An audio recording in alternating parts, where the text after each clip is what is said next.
So hi mga ka-Peach and welcome back to my channel. And for today's video ay hindi na naman siguro tatanungin kung sino siya dahil kilala niyo na siya. Dahil pangalawang beses ko na siyang ma-interview ngayong araw na to. So palakpakan po natin ang aking guest for tonight. For today's video ay walang iba, my ex and wise Efron Mark Cinco.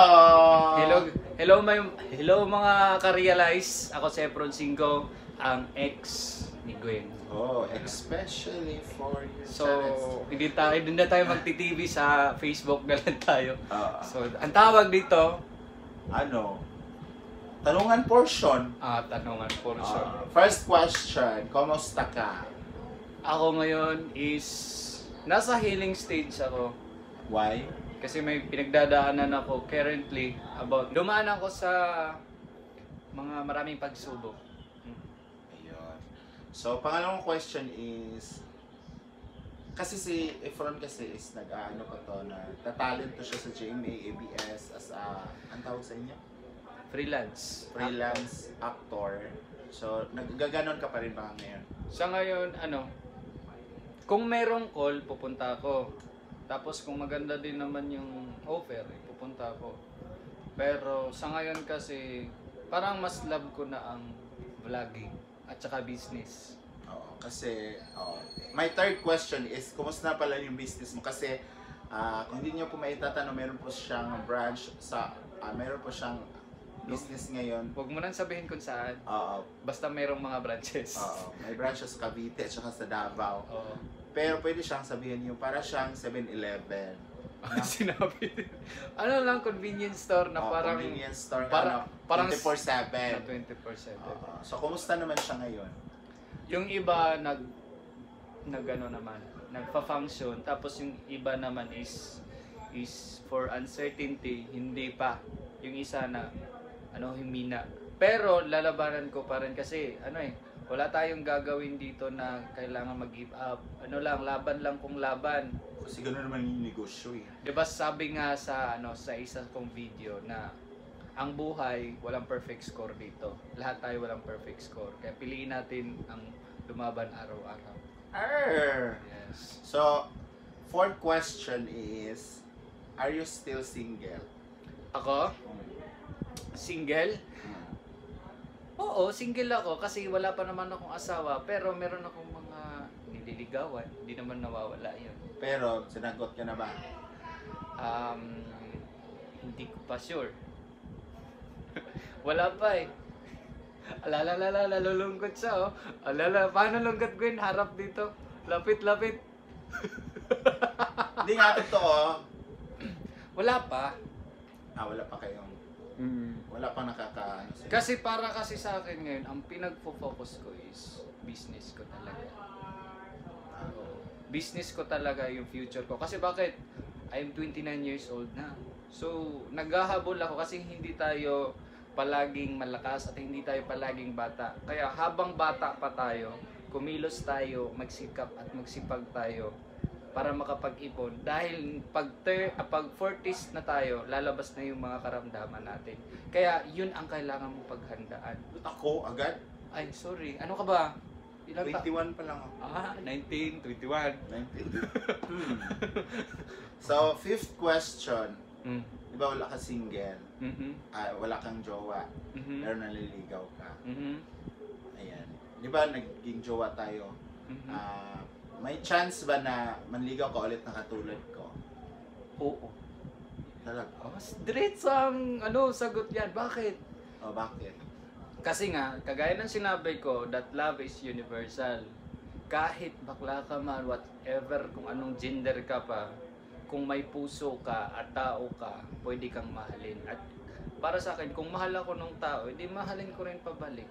Sino ba tayo para hindi natin ibigay yung anong binigay nila sa atin? Chara, tabi. Showbiz kay kamo, tubag ba? Masumpag talaga ka. Hindi, kasi pag sumagot kasi ako, hindi ko minimumorize yan, hindi ko kinakabisado. Kung anong sinasabi ng puso ko, diretsa, sasabihin ko talaga sa bibig ko yun. Na on the spot nga ako sa tanong mo eh, kaya on the spot din yung sagot ko. Sixth question. Akala ko 5 lang. No, 24 ni. Quiz? Oo. Sige. Sixth question. naniniwala ka ba sa love is sweeter than second time around? Oo. Kasi nung una, maring nakaka-realize ka. Maring nagkakamali ka doon. And then the second time, yun na yung tipong babawi ka. Oo. Kasi yung second time kasi is yun yung second chance eh. Ninth question, ay, seventh question. Di ba, sabi mo, nag-agree ka doon sa pang sixth question natin. Oo. So may chance pala tayo magkabalikan. Meron. Aray. Aray. Showbiz of animal. 8 na. Eighth question. Mhm. Minahal mo ba talaga Sobra. noon? Sobra. Alam mo, minahal kita ng higit at mahal at higit sa sobra. Baliktad yun, no? Minahal kita ng higit pa sa sobra. No, ganito. Minahal kita ng higit sa sobra at sobra sa higit. Parang ang gulo na tuloy ng In short, mahal kita. Charot.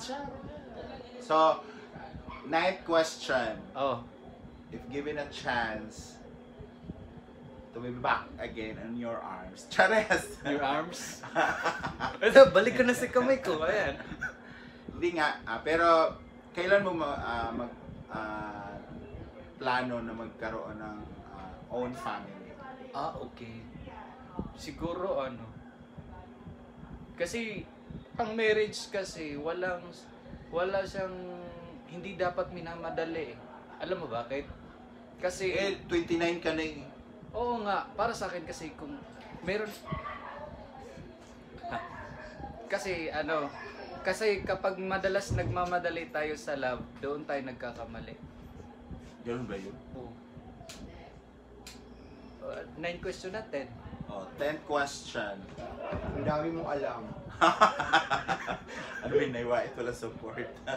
Showbiz yung sagot eh. So, maghubad ka sa harapan namin, Nay? Hindi, oy, magkukuha ko ng damit na pang alis. Okay. 10. 10th question. Dami mong i-edit dito. Wala akong pakialam, wala namang edit to, diretso to. Kaya nga, kung may mga pangit man dyan na sasabihin, Oo. problema nila yun. Oo, sila naman yung manonood at saka makikinig. Saka bakit kailangan mong ayusin? Kaya ka nagbablog ka para makanda yung Oo nga, di ba, Nay? Oo. Sige. Oo. 10. Baka edit mo dyan, kung mga pangit at tanggalin mo. Yun. Oo, hindi yun. Be yourself. Tama. Tapos ito na nga. Yung Noong naghiwalay tayo, nagkaroon ka ba ng relasyon ng katulad ko? Wala. Bakit? Wala nga. Bakit? Pandemic yun. Sino lalabas ng bahay? Ayun nga, kumanta pa nga si YouTube, bawal lumabas. Bawal lumabas. Pandemic. Sino gusto lumabas ng bahay nun? Naghiwalay ba tayo ng pandemic? Hindi kayo naghiwalay kasi hindi Kasi naman- Hoy, nag-ano pa nga, di ba, nag-PM pa nga tayo na puntahan mo naman ako dito sa Litex. Naghatid nga siya ng doon. Hindi kayo naghiwalay kasi wala naman naging kayo.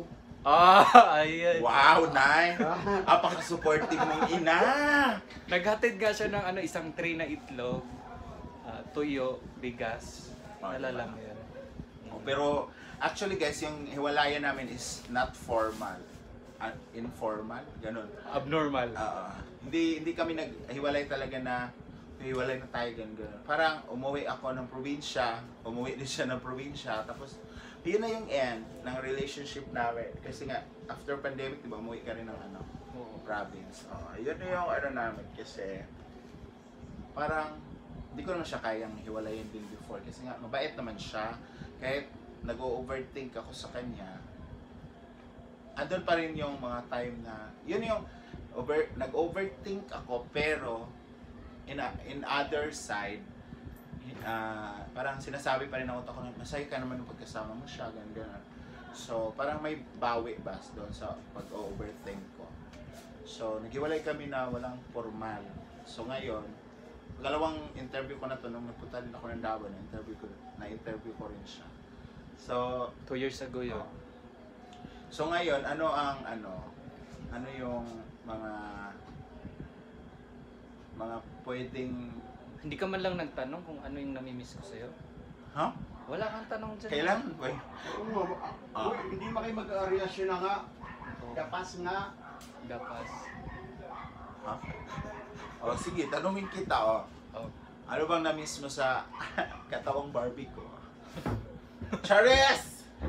Ano bang nami-miss mo sa akin? Sukaw, sintak galon. Ay, matasan na Yung ano, yung pag-alaga mo sa akin na para kang nanay. Ha? Nanay-wait din pala ako dito. Oy, baka maglapit yan na mag-away yan. Pag malaya, ano yung mga guys? Opo. Totoo ba? Oo. Kasi gusto ko talaga sa isang relationship, yung mother at saka wife material. Eh, nasa iyo yun eh. So ako pala yun? Oo. Kasi parang kang single mom eh. Wow. Na 13 yung anak. Ano baboy? Baboy, ha? Oo. Alam mo, minahal ko talaga po si Gwen. Walang duda. Okay? Okay. This is love story, not a business. Okay? Kasi kapag sinabi nating business, may business din naman ako. Eh, di ba? At saka yung may nagsasabi kasi nung nag-live tayo na magkano na naman ginastos mo dyan, excuse me, mas may pera po siya kaysa sa akin. Kasi siguro nung kami, kasi nga, freelance actor siya, so minsan may taping, minsan wala. Pero hindi ganun kalaki yung binibigay ko sa kanya, no? Yung pamasahe, pagkain, yun lang yung binibigay ko, pero yung luho niya, hindi ko naman nabibigay. Hindi ko nga nabilang ng sapatos ko. Oh, hindi. Dami. Siguro damit, yung mga t-shirt, brief, ganun, pero yung mga sapatos. Brief? Binigay ka Di ba, kung kuhan ba, pero t-shirt, di ba, nabilan naman kita t-shirt, uwi ka rin. So, tukin kita kung hindi. Ay, sweatshirt pala, ganito, oh. Wala kang binigay sa akin brief. Ibang lalaki yun. Ha? Ano to? Totoo, wala talaga siyang Hindi, kung maibigay man ako sa iyo ba, ang kakayanin ko lang siguro, yung mga brief, t-shirt, pero yung mga sapatos, cellphone, hindi, no? Kasi wala naman akong pera.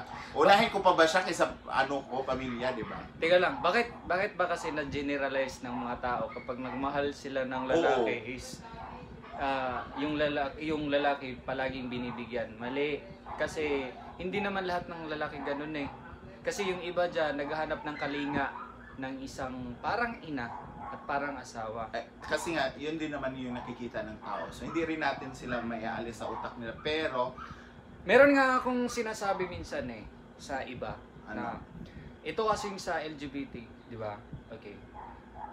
They're promoting the gender equality, but they judge a man easily inequality.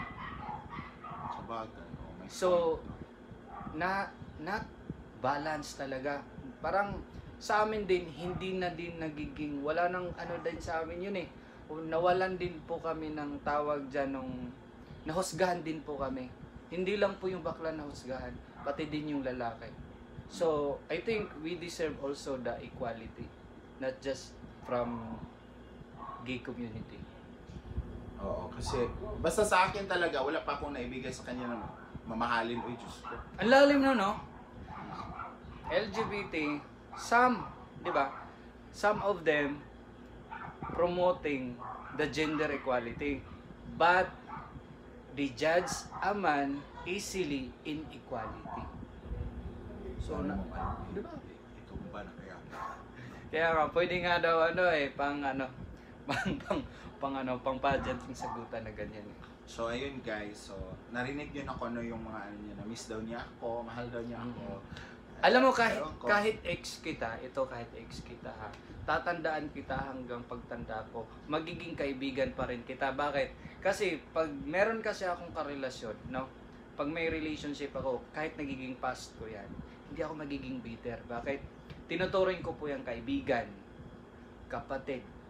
Yan, dalawa. Importante yun eh.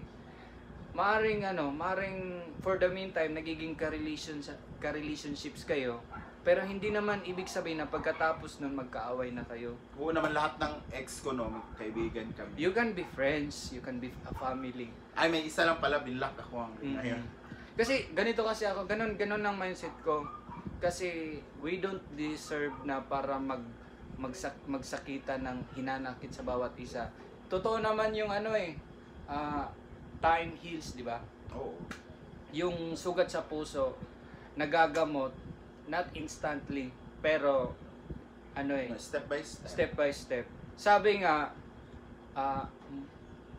moving is growing, di ba? Pag nagmo-move on ka, nag-grow ka rin. dami kong alam. Ang dami mong alam. Ang dami yung typing dito sa taas eh. Subtitle.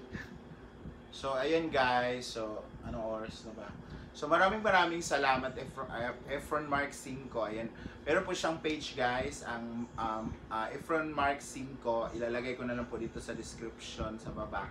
Para po, ma-follow nyo rin siya kasi paano na siya, pa 10,000 followers na po siya. So, maraming salamat sa time and sana hindi tayo magbago until we getting older. And sana ganun pa rin yung turingan natin kahit ex tayo pero parang parang magkaibigan pa rin. Kahit ex ka, special ka pa rin sa akin. Especially for you. So, Charis! ako po pala si Efron 5 at na-realize ko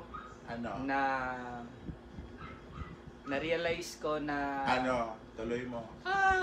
Na-realize ko na we don't deserve hate, just love. Yes. So, love mga ka-PJ. See you on my next vlog. Bye-bye!